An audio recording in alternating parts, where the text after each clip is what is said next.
Bonjour, bienvenue. Je m'apprête à faire une vidéo là qui sera somme toute assez courte mais qui est un essentiel à connaître si l'on souhaite travailler donc le métal et notamment faire des bagues. Donc ici je vais te montrer de manière très simple. Cette fiche que je me suis imprimée pour la vidéo est en fait une fiche que tu peux retrouver directement sur mon site web. Je mettrai le lien juste en dessous et cette vidéo fait partie de la catégorie des cours qui sont pour moi les basiques à connaître en bijouterie, qui sont également disponibles sur ma chaîne, sur le site et dont la playlist sera mise juste en dessous.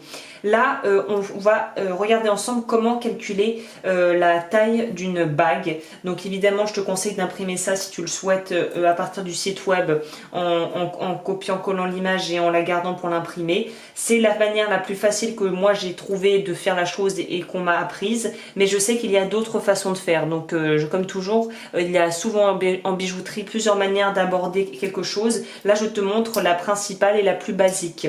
Donc pour calculer ce qu'on appelle le corps de bague, c'est-à-dire la quantité et surtout la longueur de métal dont on va avoir besoin pour pouvoir créer notre corps de bague et ensuite peut-être ajouter, souder dessus quelque chose, par exemple avec un cabochon, on va avoir besoin d'avoir la taille de base.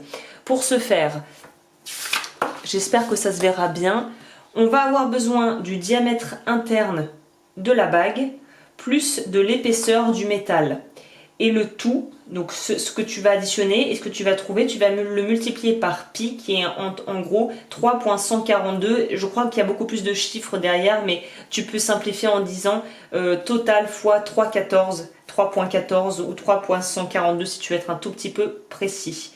Je t'ai mis aussi là le périmètre du cercle, ça peut être aussi intéressant à savoir, c'est le diamètre. Donc le diamètre c'est la longueur totale d'une part en passant par le milieu d'un cercle. Je vais quand même peut-être faire un dessin pour les personnes qui se souviennent plus des cours de maths. Là on a le centre du cercle, ceci est un rayon, le total des deux côtés, plutôt faire comme ça. La totalité, rayon-rayon, c'est le diamètre. Donc là, si tu as besoin du périmètre du cercle, c'est diamètre, donc la longueur totale en traversant le milieu du cercle, fois 3,14 qui est pi. Donc le diamètre du cercle, on n'a pas forcément besoin de savoir ça pour tout, mais je le mets parce que ça peut être utile dans certains cas.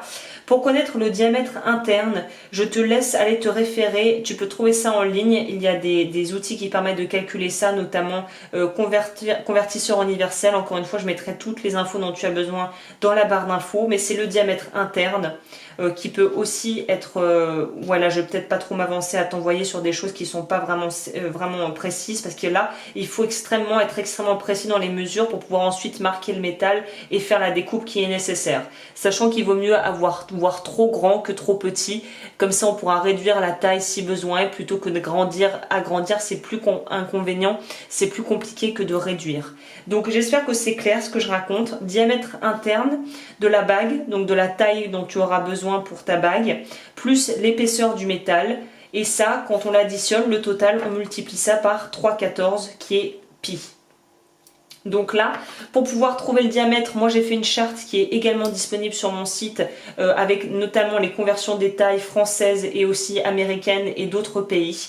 Et pour l'épaisseur du métal, la meilleure moyen de savoir, c'est soit de se référer directement à ce que marque le fournisseur parce que généralement c'est marqué, soit de prendre le pied à coulisse. Et là j'ai pris un exemple d'un anneau déjà formé. Si on veut savoir l'épaisseur d'un fil rond, on va utiliser le pied à coulisse de cette manière.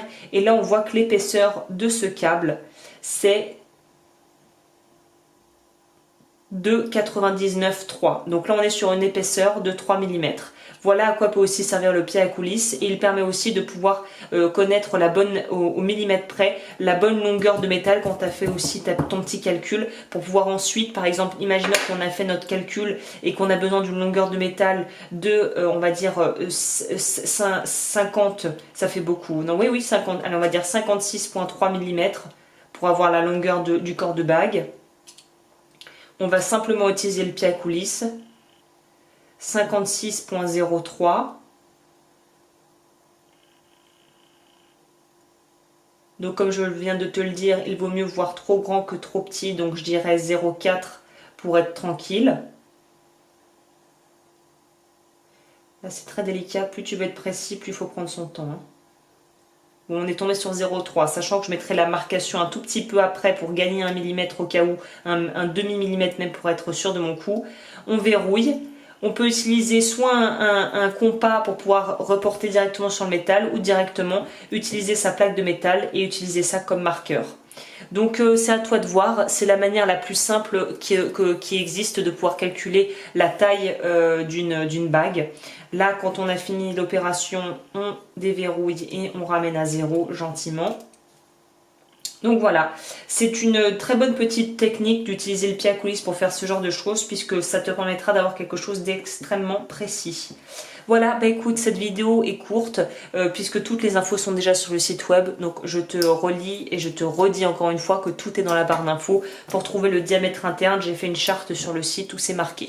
Voilà, bah écoute, je te dis à bientôt et je te souhaite un bon visionnage pour la suite si tu regardes d'autres vidéos.